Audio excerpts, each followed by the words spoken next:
In the shadowy alleys of Edo, where the cherry blossoms masked the secret turmoil of human hearts, lived a class of women feared and despised by society, Goke, the widows who dared to defy the strict codes of loyalty demanded by their culture, whose acts of forbidden love and adultery were viewed not only as personal sins but as threats to the very foundation of Japanese order and honor. These women, having lost their husbands to disease or war, were expected to enter a life of permanent mourning, bound by tradition to remain chaste, secluded, and silent, a living monument to their late husbands' memory. Yet in the quiet of night, many of them craved the warmth and passion that society denied them, igniting a hidden rebellion that festered beneath the polished surface of samurai code and rigid morality. Among them was Lady Hana, once a radiant bride, now a widow confined to the small quarters of her family's ancestral home, where every move was watched by sharp eyes, and every word weighed against the honor she was supposed to protect.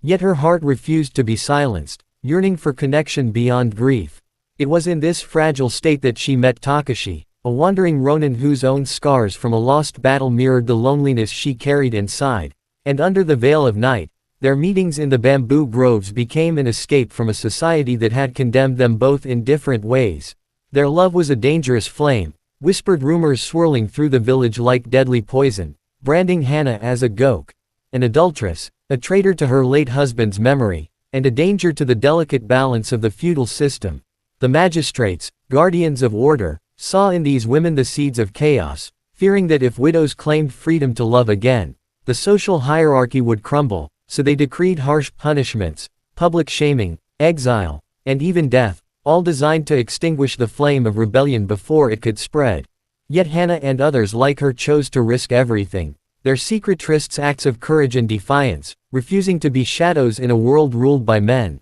their desires a testament to the unstoppable human need for love and belonging. Their stories, passed down in hushed tones and fragmented legends, reveal a Japan that many preferred to forget, a society that punished not only crime but the very expression of feminine will and passion. These widows, the Goke, were not merely sinners but symbols of resistance, their adulterous acts questioning the rigid notions of honor and loyalty that demanded women sacrifice their lives on altars of tradition. In one such tale, Lady Aiko, another widow branded a Goke, was forced into exile after being caught in a forbidden embrace with a merchant. Her punishment meant to serve as a grim warning, yet her exile did not silence her spirit, and even from afar, her courage inspired others to question the harshness of their society. The fear of the Goke was not without cause. These women, through their relationships and choices, challenged the core of a patriarchal system that valued women only as vessels of family honor, not as individuals with desires and dreams.